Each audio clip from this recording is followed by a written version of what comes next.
présidentielle ak nationalité. non damay ñëw ci cadre général nationalité ba pare. waaw lu jëm ci double nationalité. double nationalité ndax waaw. mais lu mun a nekk la. ok nit mun ngaa am double nationalité. bon déjà bon dama bëgg d'abord naqarlu. le fait que sama frère Karim Wade ñu retenir ko. parce que c'est mon frère nous sommes tous des frères libéraux.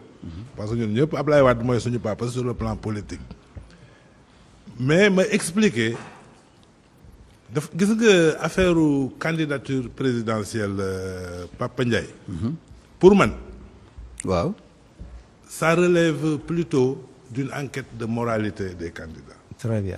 gis nga am na ay ñun suñu profession ñun avocat ak yeneen profession yu bëri yi nga xam ne da ngay prêter serment balaa ngay prêter serment dañ lay defal enquête de moralité. vous comprenez xool ndax yow tu es poursuivi tu n'es pas poursuivi war nga mos nga am démêlé avec la justice en tout cas ñu saytu sa moralité. man damay dégg les hommes politiques naan élection présidentielle ça doit être des élections inclusives ñëpp dañu war a bokk. déedéet élection présidentielle ça doit être des élections exclusives ñëpp waruñu bokk. pourquoi parce que dañuy choisir ki nga xam ne moo war a jiite suñu réew. je vous ai donné l'exemple de notre profession. da ngay def concours nga admis nga ñu defal la enquête de moralité balaa ngay stage nga def stage ba pare ñu defalaat la enquête de moralité. ñu doog la inscrire sur le grand tableau. les magistrats c'est comme ça. je sais que chez certains agents. Beaucoup, les inspecteurs généraux d'État mais Pam Ndiaye on choisit le premier d'entre nous. c'est-à-dire celui qui doit gérer le pays qui doit être le patron de l'administration qui doit être le patron de tous les Sénégalais.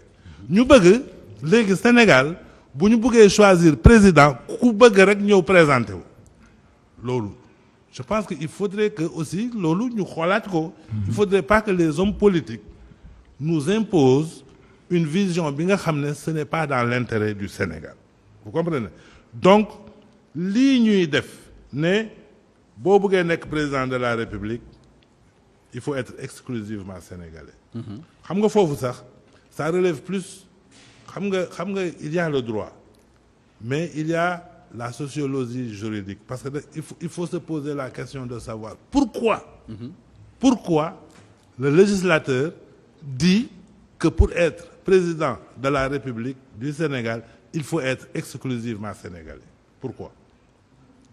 C'est pour éviter que le pays tombe entre des mains de quelqu'un qui a une double nationalité mais qui se sent plus étranger que sénégalais. Vous comprenez? Parce que loolu mun na nekk. il se peut quelqu'un qui est né en Allemagne qui a grandi en Allemagne qui n'a fréquenté le Sénégal que peut-être pendant 3 ou 4 mois qui ne connaît pas le Sénégal suppose je donne un exemple extrême mais qui a pu avoir la nationalité sénégalaise parce que Sénégal mun nga am nationalité sénégalaise même si le Sénégal a des intérêts scientifiques sportifs ou artistiques en toi le président peut t'octroyer la nationalité sénégalaise. Tu comprends? Donc vraiment pour être président de la République loolu moo tax ñu ne il faut être exclusivement je ne dis pas que c'est le cas de Karim Wade. Parce que Karim Wade c'est le fils de Ablaye Wade il a été ministre d'État ministre au Sénégal justement foofu laa la bëggoon interpeller sax parce que léegi yow yaa ngi ñaawlu le fait que ñu éliminer ko sur cette base. mais xam nga Karim Wade il a été ministre de la République. donc il est censé savoir que. pour être président de la République au Sénégal fini national ça doit être exclusivement. donc loolu est-ce que Karim Wade n'est pas l'artisan de sa propre élimination. Bon, je ne sais pas. Oui, bien sûr. L'artisan de sa propre élimination. Oui. En fin de compte, il a présenté un décret. Peut-être tardivement. Je pense que gis nga Pape boo bëggee jiite réew. da ngay nekk un homme d'État. Tu comprends? da ngay pare quoi. Oui, c'est ça. Il faut être prêt. du xam nga. parce que moi je pense am na ci wàll. moom ci boppam am na ci wàll. bon il y a une responsabilité il y a une négligence boo xam ne qui ne s'explique pas. Parce que moi je pense que la question de sa nationalité posée nañ ko depuis depuis bu yàgg. Vous comprenez? Donc j'avais commencé par la nationalité, mais il y a d'autres critères sur lesquels moi je suis pas d'accord. Man, gis nga le caractère suspensif parfois d'une décision judiciaire par rapport à la question des candidatures, je pense que les gens ils l'interprètent très mal. Parce que s'agissant de quelqu'un qui veut postuler pour un poste et qui fait l'objet de poursuites, je pense que le caractère suspensif, on doit surtout suspendre sa candidature. C'est ça. Jusqu'à ce que la justice éclaire sur sa situation. Tu comprends? Pourquoi? C'est que boobu mooy deuxième cas bi. mooy deuxième cas bi dinañ ci ñëw léegi. waaw major ci comme li ma ko laaj léegi ci kaaw ki nga xam ne moom mooy Karim Wade. Karim Wade n'était pas prêt, il se présentait pas. parce que xam nga il est évident ci àdduna bi yëpp muy États-Unis di France fu ne pour nga nekk candidat dans un état actuellement da ngay am exclusivement la nationalité et seule cette nationalité. donc da nga boo wax ni le conseil constitutionnel a non, raison. mais a raison bien sûr. Karim Wade n'était pas prêt. mi ngi mel ni rek maître bi bu muy ñëw avocat. mais day prêter serment pour commencer nekk avocat. mais su exercer l'autorité de l'avocat, c'est l'exercice illégalement anticipé de l'autorité publique. C'est la même chose. mooy illégalement anticipé. C'est la même chose parce que yow mënoo nekk président di exercer président te amoo nationalité bi kooku te da nga ko waroon éliminer woo ko da nga anticiper donc moom day nekk sax dans le faux usage de faux ay kenn xamul ay escroquerie parce que il peut devenir président de la République du Sénégal am deux nationalités. bu français waxee mun la je suis français bu ñëwee waxee na ko tu es français fais nous ça c'est vice de forme c'est vicieux. mais Sénégal am na ay tubaab yoo xam ne ay sénégalais lañ mais laaj ñu ko. mais Ségolène Royal non je vous donne un exemple Ségolène Royal elle est née avocat son père était colonel ay Claire Hédon yi ngay dégg moo xam lañ juddoo ay lébu lañ. mais bi ñu nekkee tubaab bëgg a exercer en France dañoo yem ci seen nationalité française jëluñu bu Sénégal bi boot ko dem je vous dis Ségolène Royal elle est lébu elle est avocat. Est-ce que yaa ngi suivre. mais Aïdar a été candidat ici aux élections. c'est ça mais dafa bàyyi de libanaise bi. il est sénégalais. il est sénégalais ñoom duñ sax jéem y a beaucoup de libanais fii ñoom dañoo taxaw nekk ay sénégalais yam fii. ok ñoom mais loolu la mais Karim Wade li mu def amul tur xam nga lan mooy problème bi waa PDS si quelqu'un a en vouloir ñoom nañ ne rek Karim Wade parce que ni ko sawaay doon wax ci coulisses yi mon ami.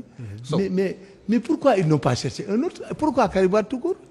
Il devait se préparer depuis longtemps. Voilà, maintenant, le PDS est fort clos. Mais le PDS est là pour 2029. Non, le PDS est là, hein. Ah ben là, ouais. Idrissa Seck est là. Il est fait.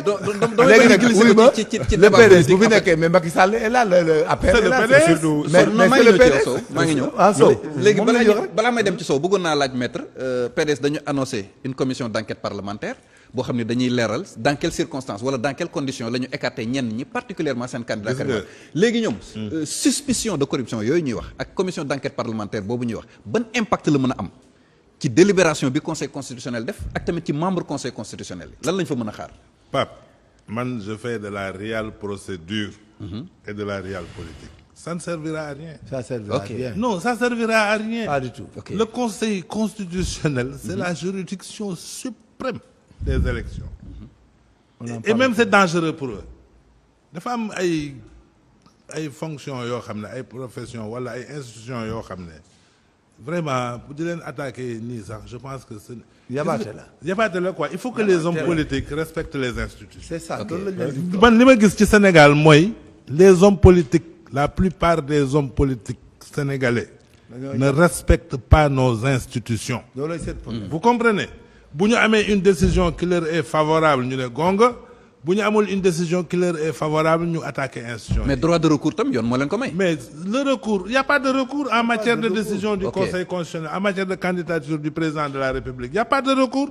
Regarde la dernière fois j'ai vu une frange de l'opposition qui s'est toujours inquiétée qui s'est toujours soulevée et élevée contre l'immixtion du président de la République dans le fonctionnement de la justice. Ils se sont permis d'adresser un courrier au président de la République pour lui demander, n'est-ce pas, de revenir sur les parrainages. Pape, il faudrait que le principe séparation des pouvoirs. Non, je dis même pas ce principe-là. C'est-à-dire, dans la vie, il faut être cohérent. Il faut être logique. Et il faut respecter les institutions, y compris la séparation des pouvoirs. Comment tu peux demander au président de la République d'enjoindre au Conseil constitutionnel de revenir, n'est-ce pas, sur les parrainages. Alors que c'est déjà dépassé. Mais il faut arrêter ça. Parce que loolu baaxul ci réew. ok ah gis nga réew bu amul ay institution yu taxaw réew boobu du taxaw ñun Sénégal yàlla daf ñu may chance depuis l'indépendance on a la chance d'avoir un État qui fonctionne. d'accord Même s'il y a des correctifs à y apporter. Mais nañu respecter État boobu. ok Sow. Je voulais rebondir par rapport ak importance su le caractère exclusif bu nationalité sénégalaise. Gis nga boo xool am na ay concours surtout des concours administratifs yoo xamante ne doo mën a postuler te amuloo certificat de nationalité.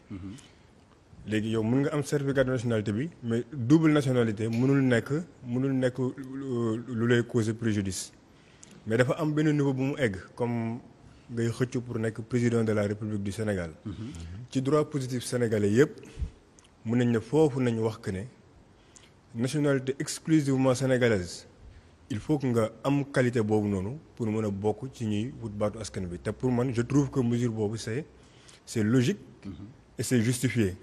C'est une question de souveraineté boo xamante ne amul benn dëkk buy courir le risque que ku lay jiite mën a pencher d'un autre côté bu bokkul ak côté bi ngeen ko tànnee. Donc pour man c'est très justifié que pour nekk président soo amoon 2 nationalités parce que da nga ko am naturellement.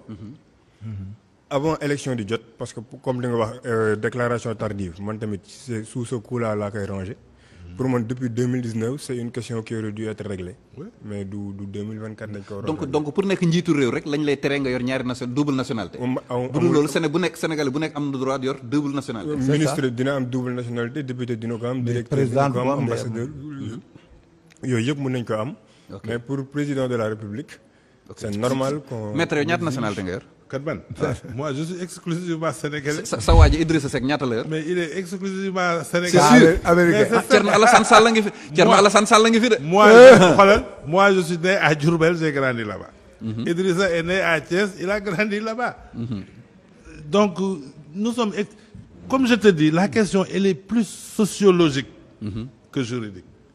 Peut-être que même am na ñoo xam ne ñu ngi nekk ay candidats am double nationalité. Mais ils ne sont pas soupçonnés wuñu leen. Tu sais la question de Karim Wade pourquoi il a été recalé c'est parce que Thierno Alassane Sall l'a attaqué. Peut-être que bu ñu noppi woon rek bàyyi sa déclaration sur l'honneur il aurait passé. Vous comprenez? Donc mais il y a des candidats am na sax ñu gis ni il a commis l'imprudence.